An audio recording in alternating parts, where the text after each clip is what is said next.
Alright, so this morning I went to an LKQ junkyard where you pull your own parts in Greenville, South Carolina, and I found a 2001 Ford Focus with the same exact engine that I have in this one. And the car wasn't wrecked, so I was suspicious that maybe the engine was bad as well. Well, it turns out when I took the head off, this is the head off the parts one, as you see in the previous clip. I think that car was flooded while it was not running because the cylinders were filled with water, but there's no damage on the head or anything like that, or there's no holes in the block. So if it was running and it hydro locked, then there would have been a hole in the block, but it looked like it was flooded while it was parked. So I wasn't able to get anything, like I didn't want to get the pistons out or anything like that, but I got the head, and the head looks pretty good. Looks like it's got high miles because it looks more used than my original one, but at least it's in good shape, you know, as far as like any damage or anything. So I cleaned it up a little bit. I'm gonna clean it up some more with some brake cleaner, and then I'm gonna go ahead and toss this thing on the original block. Now, a lot of people are gonna say, why aren't you changing the pistons out? A couple of reasons. This car is a cheap car. I don't want to take the pan off. When I do that and start replacing pistons, I'll have to resize, probably resize everything and this and that. So that's a lot of work for a car that's not worth much, you know. So the deal with this piston is, as you can see, it's all beat up, right? But it shouldn't affect the way the car runs. Why I'm saying that is because I put some brake fluid on each cylinder, and the brake fluid took a while to get past the rings. So that being said, that there should be compression on all 4 cylinders as far as pistons and piston rings. Why I didn't have compression, why I had low compression number 2 and number 4 zero compression, is because of the head. The head's all beat up, and I'm guessing the valve seals or the valve seats fell out or whatever happens to them. I don't have a tool to remove the valves. I heard that you could just tap it with a socket from the other side and they pop out. I may do that later in the video just to see what happens in there. But this head looks good, so I'm gonna go ahead and slap this one on. I did get a new head gasket. Wasn't sure if I can reuse this one. This one looks fine, but I did get a new head gasket, and also I got a new timing tensioner because the one on here I feel like wasn't even holding tension on the timing belt, and it's weird because I don't know how it didn't skip any teeth because there's like barely any tension on it. So I got a new tensioner for the belt. The belt looks good, it's not cracked or anything. Belt looks fine.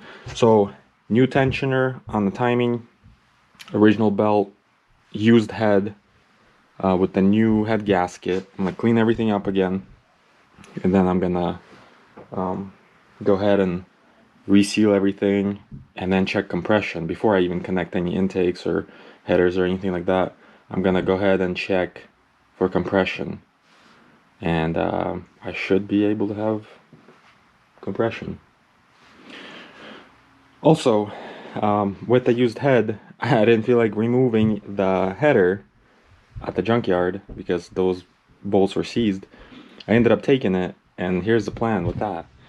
So here's the header that came off the parts car. I like how it looks because basically I could just bolt up a turbo right up to it probably, or just make some kind of adapter and just bolt the turbo up. So this would be an easy car to turbo. I don't know if there's a turbo kit for it, but I know I can just buy one, probably off eBay, like a universal one, and slap a turbo in there. And I think it'd be fun to learn how to tune on this car. So if no one gets a better time than me at the drag strip, that means I get to keep the car.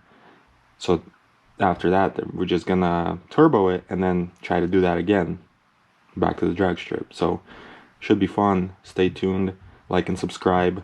I'm gonna go ahead and throw that used head back on there, or on the engine, and we'll see what that looks like. I think it should be okay.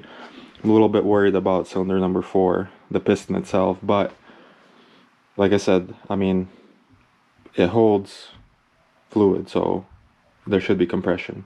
It's not damaged. The walls aren't scarred or anything. All 4 cylinders look good as far as the walls inside. It looks new in there, so it should be okay. Well, let's just hope for the best and put that head in. Let's go.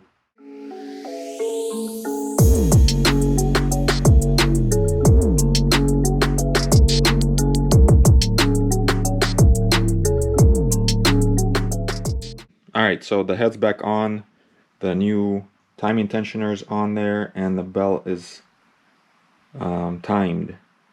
And I did 2 full rotations, and everything seems to be on the marks. There's a mark up top, there's a mark on the bottom, everything looks good. Didn't have a torque wrench, so I just eyeballed it. Got it pretty tight. I think if I tighten it anymore, I'm gonna break the bolts or strip the threads. Right now I got all 4 spark plugs out, and I'm gonna go ahead and check compression. And fingers crossed, all 4 cylinders are good. If that's the case, I'm gonna reassemble everything.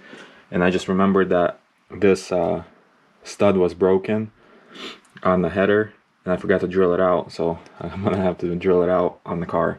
No big deal, I can get in there, but I just should have done it when the head was off.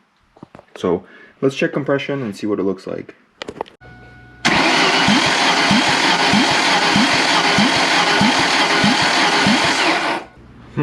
That's low. It's only 60. It's only 60 psi on cylinder 4.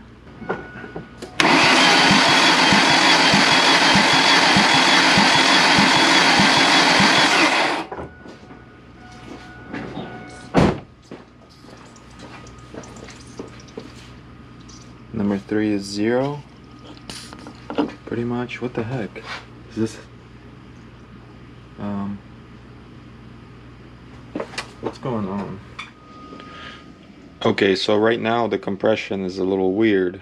1, 2, and 4 compression's good. Number 3, it was very low. I put some brake fluid in there, and it went up to like 60 to 70 psi.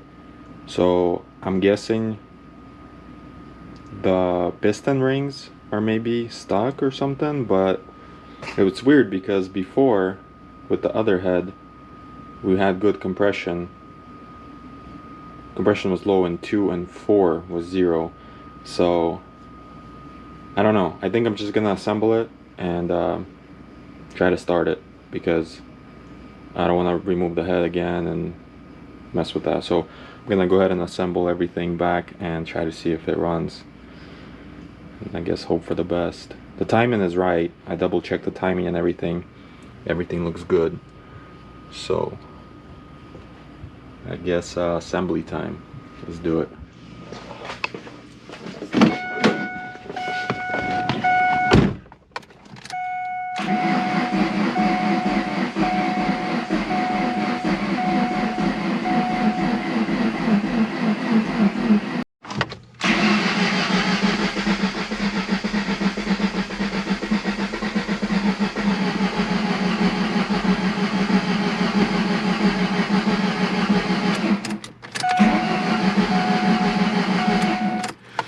So I think the fuel pump is out, but I sprayed some starting fluid earlier, and it started for like a split second, and now it doesn't want to start anymore.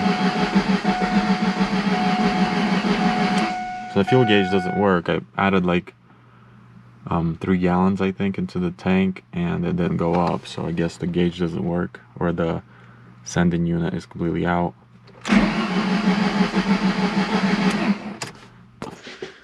Alright, homemade fuel pump activated. I've got the 2-gallon gas can right here. I got a little electric pump.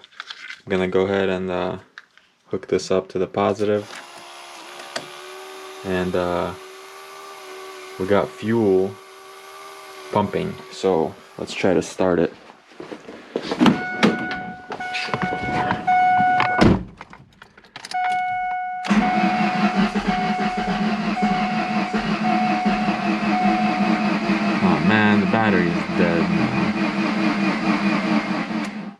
Alright, so here's the deal with this 2000 Ford Focus, the free giveaway car.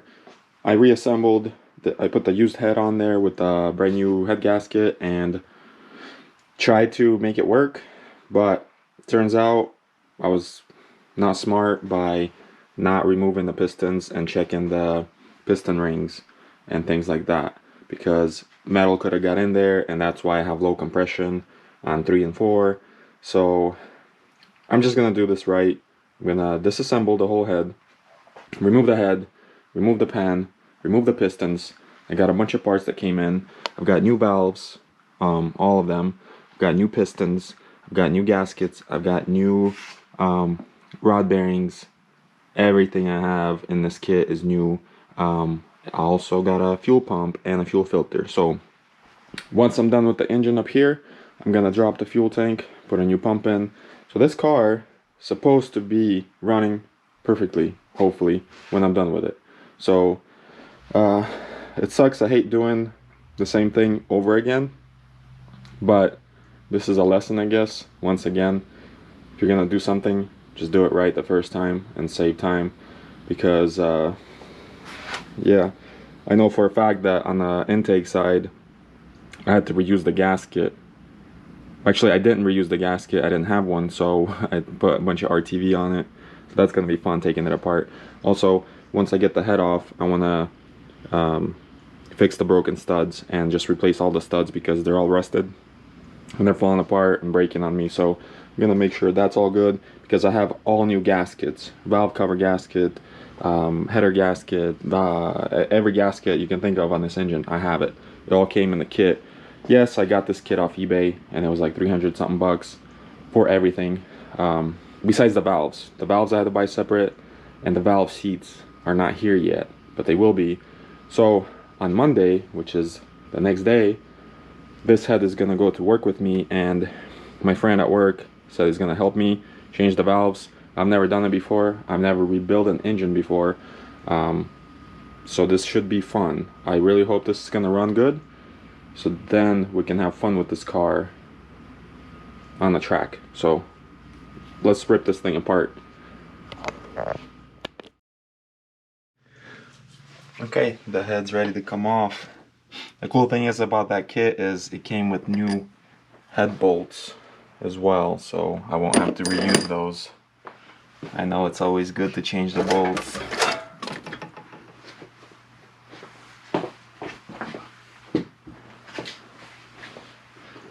Oh wow, this head gasket looks new. Oh wait, it is. Wonder if I can reuse these or not. So I got the head off and I got the oil pan off, and I can see why this engine failed. It's looks like this car had lack of maintenance. So there's a lot of sludge in this oil pan. I'm gonna wash everything out just so everything is clean before I reassemble it, and that's that. So all that sludge on the pickup tube is probably the reason why this engine probably maybe had a rough life. One of the reasons for sure. But I'm gonna go ahead and pull these pistons out and go from there.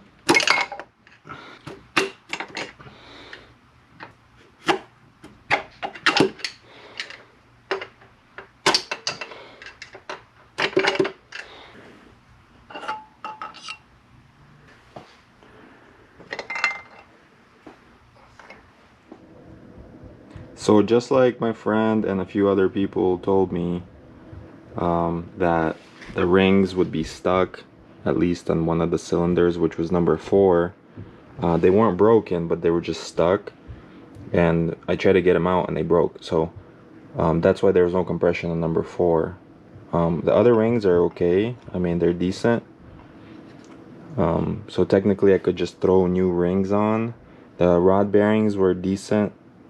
I could have reused those, I guess, but since I already have the whole kit, I'm just gonna replace the pistons, rings, bearings, Number 4 bearing, you could tell it started getting some wear on it. That's because it was getting beat up. It was getting hit like crazy. There's no hole in the piston or anything, but yeah. So that's that. So in the next day or two, I'm gonna throw new pistons in, tighten everything on the bottom, put the oil pan back on. I'm gonna make sure I clean everything up, and then we'll change all the valves out, clean the head up, and then just start reassembling everything. In the meantime, I think maybe tomorrow or in the next day, I'm gonna go ahead and remove the fuel tank and change the pump, so whenever this engine's back together, I can go ahead and try to start it. The good news is the block is in good shape. There is no scratches anywhere, so the block is in really good shape. So it's looking good. Well, it looks like that transmission bolt is loose. So it looks like someone was in this engine before, multiple times probably. And I know these engines have problems, so I mean, I'm sure it's gonna last at least a day after this rebuild, but hopefully it'll last a couple years. So I guess in the next few days this thing will be getting reassembled, so stay tuned.